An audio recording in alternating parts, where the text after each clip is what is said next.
Hello everyone, welcome to all of you in exam Guru. दोस्तों, इस video में मैं आप सभी लोगों को यूपी पुलिस में असिस्टेंट ऑपरेटर और रेडियो ऑपरेटर के लिए जीके का एक कंप्लीट सेट सॉल्व करवाने वाला हूं। अगर आपने भी इस वैकेंसी के लिए फॉर्म फिल किया था तो दोस्तों यह वीडियो आप सभी के लिए बहुत इंपॉर्टेंट है, क्योंकि जितने भी क्वेश्चंस मैंने इसमें शामिल किया है वो आपके पिछले साल के ट्रेंड को ध्यान में रखते हुए बनाया गया है। और दोस्तों यही सारे क्वेश्चंस आपके एग्जाम में आएंगे, मैं इसकी 100% यहाँ पर गारंटी दे रहा हूँ। इसके साथ ही दोस्तों आप इन सभी क्वेश्चंस का अगर पीडीएफ डाउनलोड करना चाहते हैं तो पीडीएफ मैं इस वीडियो के समाप्त होने के थोड़ी देर बाद ही अपने टेलीग्राम ग्रुप एग्जाम ग्रुप पर अपलोड कर दूंगा, और टेलीग्राम ग्रुप का लिंक आपको इसी वीडियो के डिस्क्रिप्शन बॉक्स में मिल जाएगा। वीडियो स्टार्ट करने से पहले दोस्तों, आपने अगर अभी तक एग्जाम गुरु चैनल को सब्सक्राइब नहीं किया है तो चैनल को जरूर सब्सक्राइब कर लें। और साथ में दोस्तों आपसे एक छोटा सा सपोर्ट चाहिए। इस फॉर्म को फिल हुए काफी ज्यादा टाइम हो चुका है, तो मुझे नहीं पता कि अभी कितने कैंडिडेट इसकी तैयारी कर रहे हैं। तो गाइस, अगर आपको मेरा वीडियो अच्छा लगता है तो एक बार कमेंट बॉक्स में कमेंट करके बता देना कि आप भी इस एग्जाम की तैयारी कर रहे हो। आपका बस एक छोटा सा सपोर्ट मुझे बहुत ज्यादा मोटिवेट करेगा और भी वीडियो बनाने के लिए, और मैं जो अगला वीडियो लाऊंगा उसमें और भी मेहनत करके आपके लिए शानदार शानदार classes free of cost available करवाऊंगा। तो बस आपको एक बार कमेंट कर देना है। और फिर चलिए दोस्तों आज का वीडियो स्टार्ट कर रहे हैं। तो गाइस, पहला क्वेश्चन आप सभी के सामने स्क्रीन पे है। किसने असहयोग आंदोलन के दौरान विदेशी कपड़ों का जलाया जाना एक निष्ठा का बर्बादी बताया था? तो गाइस, आपका टाइम अब शुरू हो चुका है। 8 सेकंड का टाइम मैंने यहाँ पर आपको दिया है। 8 सेकंड में जल्दी से आप सभी लोग जवाब दीजिए, फिर मैं आपको इस क्वेश्चन का राइट आंसर बताऊंगा। देखिए, असहयोग आंदोलन 1920 ईस्वी में शुरू किया गया था और इसमें विदेशी कपड़ों को जलाया जा रहा था। तो दोस्तों इसे एक निष्ठा की बर्बादी किसने बताया था? यह बताया गया था रविंद्रनाथ टैगोर के द्वारा। दैट मीन्स कि डी ऑप्शन इस क्वेश्चन का बिल्कुल सही जवाब है। फिर इसके बाद दूसरा क्वेश्चन है, भारत छोड़ो प्रस्ताव का आलेख कहां पर बनाया गया था? दोस्तों, भारत छोड़ो यानी कि क्विट इंडिया मूवमेंट स्टार्ट कब हुआ था? 1942 में। दोस्तों इसका जो आलेख है वो कहां पर बनाया गया था, यह आप सभी को बताना है। तो यह बनाया गया था दोस्तों अबुल कलाम आजाद के द्वारा। दैट मीन्स कि बी ऑप्शन इस क्वेश्चन का बिल्कुल सही जवाब है। फिर इसके बाद तीसरा क्वेश्चन है, भारत के स्वतंत्रता आंदोलन के दौरान महात्मा गांधी द्वारा स्थापित साबरमती आश्रम किस नगर के बाहर स्थित था? आपका टाइम स्टार्ट हो चुका है, तो जल्दी से इस क्वेश्चन का राइट आंसर बताइए। दोस्तों देखिए, महात्मा गांधी के द्वारा मुख्य रूप से 2 आश्रम की स्थापना की गई थी। एक आपका था क्या? एक था साबरमती आश्रम और एक था साउथ अफ्रीका में जिसका नाम था दोस्तों फोनेक्स आश्रम। ठीक है ना? तो यहां पर जो साबरमती आश्रम है दोस्तों, यह बनाया गया था अहमदाबाद में, यानी कि option number A correct answer है। इसके बाद चौथा क्वेश्चन देखिए क्या है। त्रिपुरी संकट की समाप्ति के बाद कांग्रेस का अध्यक्ष किसे चुना गया था? आप सभी लोगों ने मॉडर्न हिस्ट्री में पढ़ा होगा त्रिपुरी संकट। तो दोस्तों जब यह त्रिपुरी संकट समाप्त हुआ तो इसके बाद कांग्रेस का नया अध्यक्ष किसे चुना गया था? कांग्रेस के नए अध्यक्ष बने थे दोस्तों डॉक्टर राजेंद्र प्रसाद, यानी कि ए ऑप्शन इस क्वेश्चन का करेक्ट आंसर है। इसके बाद अगला क्वेश्चन है 5 नंबर। किसने सुझाव दिया था कि स्वतंत्रता प्राप्ति के बाद भारतीय राष्ट्रीय कांग्रेस को समाप्त कर दिया जाए? देखिए, इंडियन नेशनल मूवमेंट जैसे ही समाप्त होता है तो इसके बाद कांग्रेस पार्टी को भी समाप्त कर दिया जाए, यह प्रस्तावना रखा गया था। तो यह जो सुझाव है वो किसके द्वारा दिया गया था? दोस्तों यह सुझाव दिया गया था हमारे राष्ट्रपिता महात्मा गांधी के द्वारा, यानी कि बी ऑप्शन इस क्वेश्चन का बिल्कुल करेक्ट आंसर है। फिर आगे बढ़ते हैं अब अगले क्वेश्चन की ओर। तो नेक्स्ट है क्वेश्चन नंबर 6। भारतीय राष्ट्रीय कांग्रेस के त्रिपुरी सम्मेलन में वर्ष 1939 में सुभाष चंद्र बोस को कांग्रेस का अध्यक्ष चुना गया था। यह त्रिपुरी कहां पर स्थित है? आपका टाइम स्टार्ट हो चुका है, जल्दी से कमेंट करके बताइए कि यह जो त्रिपुरी है वो कहां में स्थित है। दोस्तों देखिए, 1939 में सुभाष चंद्र बोस को कांग्रेस का अध्यक्ष चुना गया। इन्होंने रिजाइन कर दिया और इसी को कहा जाता है त्रिपुरी संकट, जिसके बाद डॉक्टर राजेंद्र प्रसाद को कांग्रेस का नया अध्यक्ष नियुक्त किया गया था। तो यह जो दोस्तों त्रिपुरी है यह स्थित है मुख्य रूप से जबलपुर में, यानी कि बी ऑप्शन इस क्वेश्चन का करेक्ट आंसर है। और जबलपुर कहां पर है? तो जबलपुर आपका आता है दोस्तों मध्य प्रदेश स्टेट में। वर्तमान में जो मध्य प्रदेश है उसी स्टेट में जबलपुर आता है। फिर इसके बाद अगला क्वेश्चन है 7 नंबर। महात्मा गांधी दक्षिण अफ्रीका से भारत किस वर्ष लौटे थे? बहुत ही इजी क्वेश्चन है, आप सभी लोगों ने पढ़ा भी होगा। महात्मा गांधी पहले वकालत करने दक्षिण अफ्रीका गए, वहां उन्होंने कानून की पढ़ाई की और फिर वापस इंडिया लौटे थे कब? 1915 में, यानी कि सी ऑप्शन इस क्वेश्चन का करेक्ट आंसर है। इसके बाद अगला क्वेश्चन है 8 नंबर। गांधी जी की मृत्यु पर किसने कहा हमारे जीवन से प्रकाश चला गया है? बहुत ही बड़ा स्टेटमेंट था दोस्तों जब महात्मा गांधी की मृत्यु हुई थी। यह स्टेटमेंट दिया किसके द्वारा गया था, यह आप सभी को बताना है। सो गाइस देखिए, यह स्टेटमेंट दिया गया था जवाहरलाल नेहरू के द्वारा, क्योंकि वे महात्मा गांधी के काफी करीबी थे और उन्हें बहुत ज्यादा आहत लगा था महात्मा गांधी की मृत्यु से। तो इस क्वेश्चन का ऑप्शन नंबर डी बिल्कुल सही जवाब है। फिर इसके बाद अगला क्वेश्चन है 9 नंबर, फिनिक्स फॉर्म की स्थापना किसने की थी? दोस्तों अभी मैंने आपको बताया था ना कुछ देर पहले फिनिक्स आश्रम के बारे में, इसी के बारे में यहाँ पर बात की जा रही है। तो जो फिनिक्स फॉर्म है, ठीक है, इसकी स्थापना की गई थी दोस्तों महात्मा गांधी के द्वारा, यानी कि सी ऑप्शन इस क्वेश्चन का करेक्ट आंसर है। साउथ अफ्रीका के डरबन शहर में इस आश्रम की स्थापना की गई थी। फिर इसके बाद अगला क्वेश्चन है 10 नंबर, इंकलाब का नारा किसके द्वारा दिया गया था? आप सभी को बताना है कि इंकलाब का नारा किसके द्वारा दिया गया था। ऑप्शंस में भगत सिंह, चंद्रशेखर आजाद, मोहम्मद इकबाल और सुभाष चंद्र बोस। तो करेक्ट आंसर है दोस्तों इस क्वेश्चन का option number C, Mohammad Iqbal के द्वारा इंकलाब का नारा दिया गया था। इसके बाद अगला क्वेश्चन 11 नंबर, वर्ष 1928 में हिंदुस्तान सोशलिस्ट रिपब्लिक एसोसिएशन की स्थापना कहां पर हुई थी? दोस्तों 1928 में एचआरए की स्थापना हुई, जिसका फुल फॉर्म है हिंदुस्तान सोशलिस्ट रिपब्लिक एसोसिएशन। तो दोस्तों इस एसोसिएशन का स्थापना कहां पर किया गया था? ये किया गया था दिल्ली में, यानी कि ऑप्शन नंबर ए बिल्कुल सही जवाब है।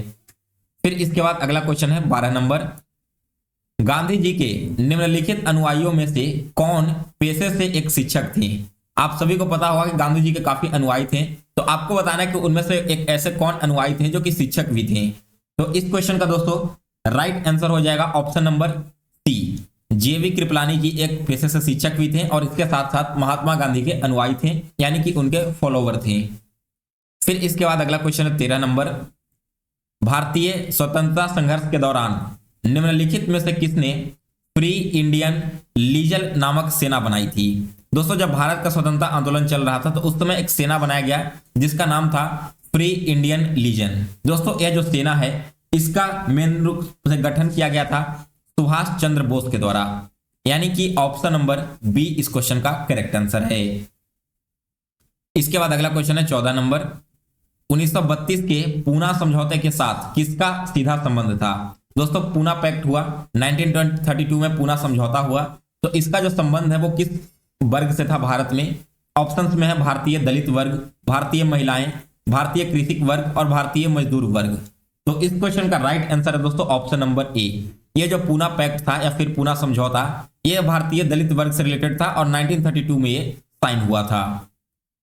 फिर इसके बाद अगला क्वेश्चन है 15 नंबर, पुस्तक the story of the integration of the Indian states किसने लिखी है? यहाँ पर एक पुस्तक का नाम है the story of the integration of the Indian states, यानी कि इंडिया में जो भी स्टेट्स हैं उन सभी का इंटीग्रेशन होना, एकत्रित होना। यह जो पुस्तक है दोस्तों यह लिखा गया है बीपी मेनन के द्वारा, यानी कि ऑप्शन नंबर बी इस क्वेश्चन का करेक्ट आंसर है। फिर इसके बाद अगला क्वेश्चन है 16 नंबर, निम्नलिखित में से किसके कारण सार्वजनिक रोष की लहर उभरी जिसके फलस्वरूप जालियांवाला बाग में ब्रिटिश द्वारा नरसंहार की घटना घटी?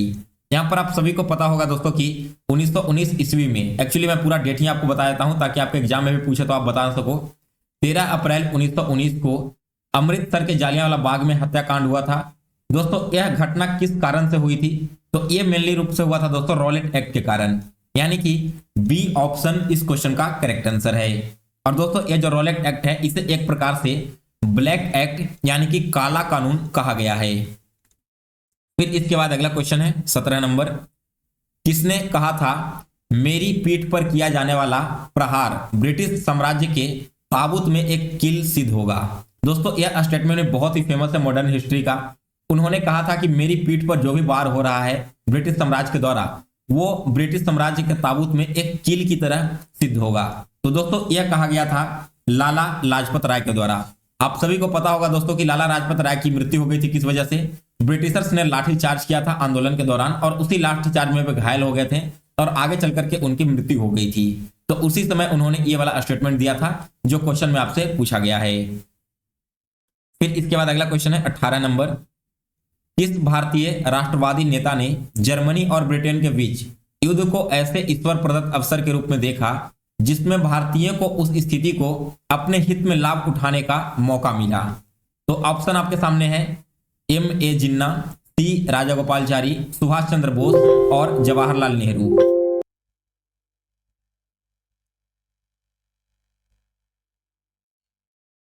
चलिए ठीक है, तो आपके सामने ऑप्शंस मैंने बता दिया है। इस क्वेश्चन का राइट आंसर क्या होगा दोस्तों? तो 18th क्वेश्चन का राइट आंसर है सुभाष चंद्र बोस। फिर इसके बाद अगला क्वेश्चन देखते हैं 19 नंबर। 19th क्वेश्चन देखिए क्या कह रहा है, भारत के विभाजन का बाल्कन प्लान उपज क्या था? आप सभी को बताना है कि पार्टीशन ऑफ जो इंडिया हुआ, इसका बाल्कन प्लान उपज किसके मस्तिष्क से निकला था? दोस्तों आपके सामने ऑप्शन है M.N. Jinnah, V.P. Menon, Lord Mountbatten and W. Churchill. तो राइट आंसर है दोस्तों इस क्वेश्चन का ऑप्शन नंबर सी। यह जो बाल्कन प्लान का उपज था वो लॉर्ड माउंटबेटन के मस्तिष्क से उपजा था। फिर इसके बाद अगला क्वेश्चन है 20 नंबर। हंटर आयोग की नियुक्ति की गई थी किस घटना के बाद में? आपके सामने ऑप्शंस है बंगाल विभाजन। बंगाल विभाजन कब हुआ था? 1905 में। 1857 जो कि इंडिया का फर्स्ट रिवॉल्ट था मूवमेंट का। जालियांवाला बाग हत्याकांड जो कि 1919 में हुआ था, और कालकोठरी घटना के बाद। तो दोस्तों देखिए जो हंटर आयोग है इसकी नियुक्ति किस लिए की गई थी? जालियांवाला बाग हत्याकांड की जांच करने के लिए। दैट मींस कि सी ऑप्शन इस क्वेश्चन का करेक्ट आंसर है। इसके बाद अगला क्वेश्चन है 21 नंबर। किसने प्रसिद्ध चिटगांव शस्त्रागार धावे को आयोजित किया था? यह भी आपने पढ़ा होगा इंडियन मॉडर्न हिस्ट्री में कि प्रसिद्ध जो चिटगांव शस्त्रागार था उसे लूट लिया गया था इंडियन नेशनलिस्ट के द्वारा। तो दोस्तों ये जो घटना था इसका आयोजन किसके द्वारा किया गया था? यह आयोजित किया गया था मुख्य रूप से दोस्तों सूर्य सेन के द्वारा, यानी कि बी ऑप्शन इस क्वेश्चन का करेक्ट आंसर है। इसके बाद अगला क्वेश्चन है 22 नंबर। वर्ष 1946 में गठित अंतरिम कैबिनेट की अध्यक्षता किसने की थी? दोस्तों 1946 में जो इंटरिम गवर्नमेंट बनी या फिर इंटरिम कैबिनेट कहते हो आप इसे इंग्लिश में, इसकी अध्यक्षता किसके द्वारा किया गया था? तो अध्यक्ष यहां पर बने थे दोस्तों जवाहरलाल नेहरू, यानी कि ऑप्शन नंबर ए इस क्वेश्चन का करेक्ट आंसर है। इसके बाद अगला क्वेश्चन 23 नंबर।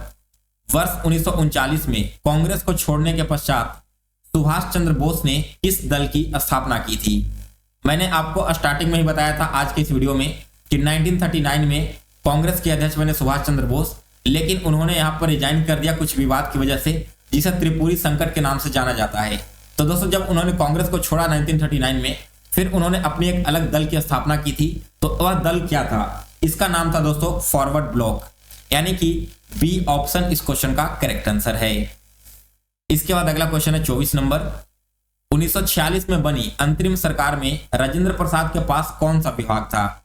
जो इंटरिम गवर्नमेंट बनी थी 1946 में, तो उस समय डॉक्टर राजेंद्र प्रसाद को कौन सा डिपार्टमेंट सौंपा गया था? ऑप्शंस में है रक्षा, खाद्य एवं कृषि, विदेशी मामले एवं राष्ट्रमंडल संबंध, या फिर इनमें से कोई नहीं। तो राइट आंसर है दोस्तों इस क्वेश्चन का ऑप्शन नंबर बी।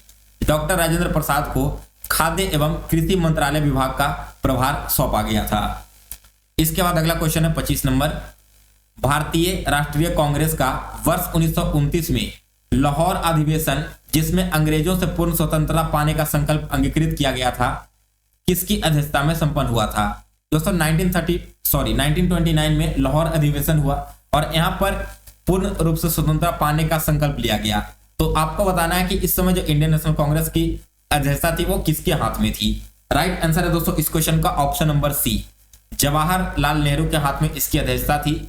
और दोस्तों इसके अलावा आप लोग कमेंट करके बताना कि महात्मा गांधी पहली बार कब आईएनसी के अध्यक्ष बने थे, ठीक है ना? उन्होंने कब इसे लीड किया था या फिर इसमें शामिल हुए थे इसकी अध्यक्षता में? आप सभी को ईयर कमेंट करके बताना है, और वो अध्यक्षता कहां पर हुई थी वो भी आप सभी को नाम बताना है।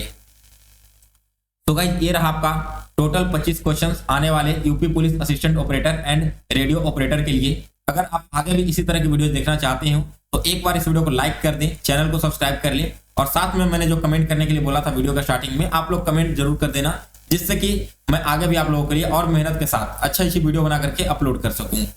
तो गाइस फिलहाल इस वीडियो में बस इतना ही। इसका जो पीडीएफ है वो आप टेलीग्राम से डाउनलोड कर लेना। टेलीग्राम ग्रुप का मैं नाम यहाँ पर लिख दे रहा हूँ, बिना कोई स्पेस दिए आपको एग्जाम गुरु सर्च कर लेना है। यहाँ पर आपको मेरा टेलीग्राम चैनल मिल जाएगा, लगभग 5000 सब्सक्राइबर वाला टेलीग्राम ग्रुप होगा, उसे ही ज्वाइन कर लेना। वहां पर मैं आपको पीडीएफ थोड़ी देर में उपलब्ध करवा दूंगा। तो गाइस मिलते हैं फिर से एक नए वीडियो में, तब तक के लिए जय हिंद जय भारत। आप सभी को आपके प्रिपरेशन के लिए बेस्ट ऑफ लक।